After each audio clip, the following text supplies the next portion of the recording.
Salam, selamat malam sahabat terkasih. Setelah menjalani aktivitas sepanjang hari ini, malam ini kita kembali datang kepada Tuhan untuk mendengarkan firman-Nya dan menenangkan hati di hadapan-Nya.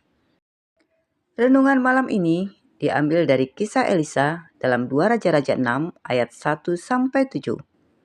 Sebuah kisah sederhana tentang kapak yang jatuh ke sungai, tetapi ternyata menyimpan pelajaran rohani yang sangat dalam. Mungkin bagi sebagian orang, cerita ini terlihat kecil dibanding mujizat besar lainnya dalam Alkitab. Namun, justru disitulah keindahannya. Tuhan ternyata peduli pada hal-hal kecil dalam hidup anak-anaknya. Mari kita merenungkan firman Tuhan bersama malam ini. 2 Raja-Raja 6 ayat 1-7. Kapak timbul mengapung. Pada suatu hari, berkatalah rombongan nabi kepada Elisa, "Cobalah lihat, tempat tinggal kami di dekatmu ini adalah terlalu sesak bagi kami. Baiklah, kami pergi ke sungai Yordan dan masing-masing mengambil 1 balok dari sana, supaya kami membuat tempat tinggal untuk kami." Jawab Elisa, "Pergilah." Lalu berkatalah seorang, "Silakan, ikutlah dengan hamba-hambamu ini." Jawabnya, "Baik, aku akan ikut." Maka ikutlah ia dengan mereka. Setelah mereka sampai di sungai Yordan, mereka pun menebang pohon-pohon. Dan terjadilah ketika seorang sedang menumbangkan sebatang pohon, jatuhlah mata kapaknya ke dalam air. Lalu berteriak-teriaklah ia, "Wahai tuanku, itu barang pinjaman." Tetapi berkatalah abdi Allah, "Kemana jatuhnya?" Lalu orang itu menunjukkan tempat itu kepadanya. Kemudian Elisa memotong sepotong kayu, lalu dilemparkannya ke sana. Maka timbullah mata kapak itu dibuatnya. Lalu katanya, "Ambillah." Orang itu mengulurkan tangannya dan mengambilnya. Sahabat terkasih, kalau dipikir-pikir, ini bukan masalah besar. Bukan tentang perang, kelaparan, atau penyakit mematikan. Hanya kapak yang jatuh ke sungai. Tetapi Tuhan tetap peduli. Dan ini memberikan penghiburan besar bagi kita. Kadang kita merasa masalah kita terlalu kecil untuk dibawa kepada Tuhan. Kita berpikir, Tuhan pasti sibuk. Ini cuma masalah kecil. Tidak perlu didoakan. Tetapi firman Tuhan malam ini menunjukkan bahwa Tuhan memperhatikan bahkan hal-hal sederhana dalam hidup kita. Sahabat terkasih, kapak itu barang pinjaman. Bagi orang itu, kehilangan kapak berarti masalah besar. Ia mungkin tidak mampu menggantinya. Sahabat terkasih, mungkin ada hal-hal yang menurut orang lain sepele, tapi bagi kita terasa berat. Kebutuhan hidup, pekerjaan, keluarga, kesehatan, biaya sekolah, rasa lelah, atau hati yang sedang kecewa. Tuhan tidak menganggap itu remeh. Mazmur berkata bahwa Tuhan mengetahui setiap air mata kita. Artinya, tidak ada pergumulan yang terlalu kecil di mata Tuhan. Sahabat terkasih, ada seorang pemuda bernama Daniel yang tinggal bersama ibunya setelah ayahnya meninggal dunia. Ayahnya bukan orang kaya. Ia hanya seorang tukang servis elektronik. Tetapi sebelum meninggal, ayahnya memberikan sebuah dompet kulit tua kepada Daniel. Dompet itu sebenarnya sudah usang, warnanya pudar, dan jahitannya mulai lepas. Tidak ada nilai mahal di mata orang lain. Namun, bagi Daniel, dompet itu sangat berharga karena itu kenangan terakhir dari ayahnya. Suatu malam setelah pulang kerja, Daniel naik angkot dan baru sadar dompet itu hilang. Ia langsung panik. Bukan karena uang di dalamnya, sebab uangnya hanya sedikit. Tetapi karena dompet itu memiliki nilai emosional yang besar. Sesampainya di rumah, Daniel duduk diam sambil berkata, "Tuhan, mungkin ini kecil, tapi itu sangat berarti buatku." Keesokan harinya, ia mencoba mencari ke terminal dan bertanya kepada sopir angkot. Hampir semua berkata mustahil ditemukan.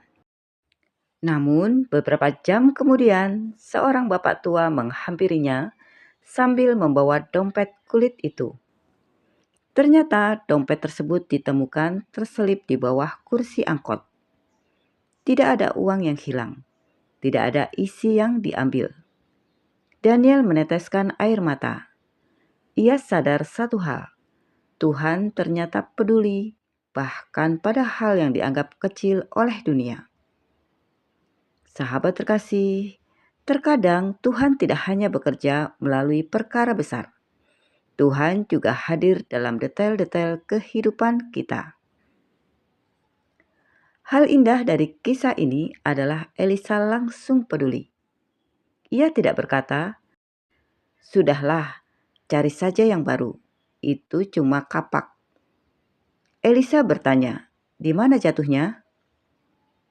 Sahabat terkasih, Tuhan juga bertanya tentang luka dan pergumulan kita.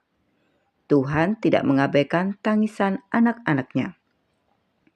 Kadang manusia berkata, "Itu biasa saja." Tetapi Tuhan berkata, "Aku peduli."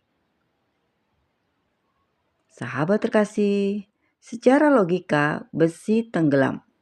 Tetapi ketika Tuhan bekerja, yang mustahil menjadi mungkin.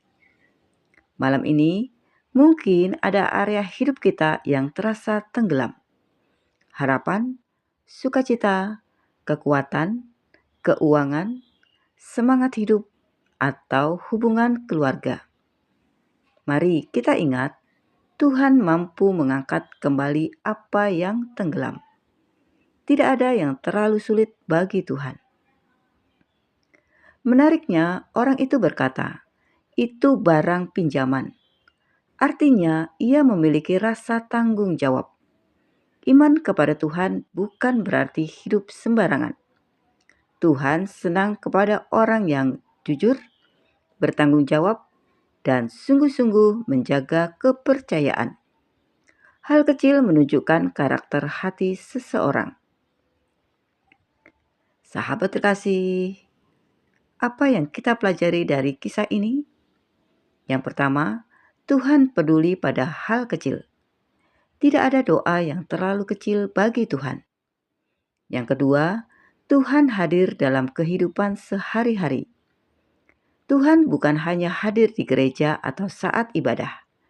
Ia hadir dalam pekerjaan, rumah tangga, dan pergumulan harian kita. Yang ketiga, Tuhan mampu memulihkan yang hilang.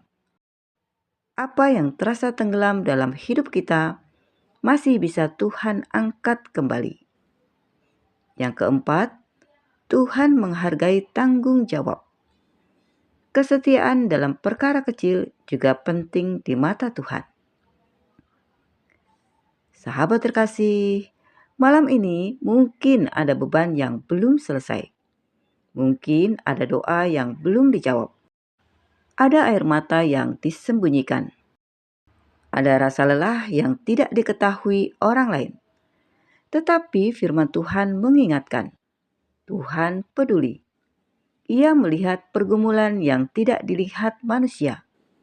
Dan sama seperti Tuhan membuat besi kapak itu terapung, Tuhan juga sanggup mengangkat kembali hidup yang hampir tenggelam.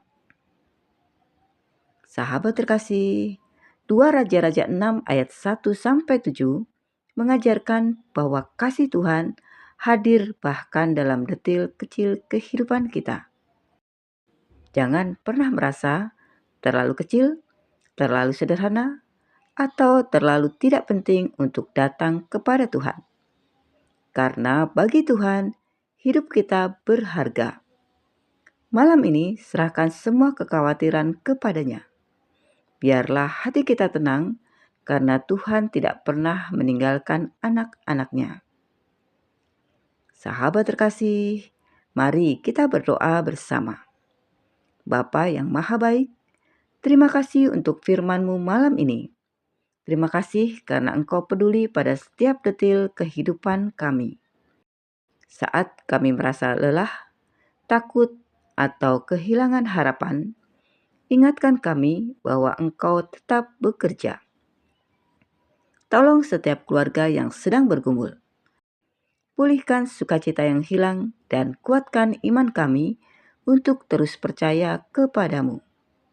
Biarlah malam ini kami boleh tidur dengan damai karena kami tahu Tuhan menjaga hidup kami. Di dalam nama Tuhan Yesus Kristus, kami berdoa dan mengucap syukur. Amin. Sahabat terkasih, Tuhan tidak menganggap pergumulan kita terlalu kecil. Sampai jumpa di renungan malam berikutnya. Selamat beristirahat. Tuhan Yesus memberkati.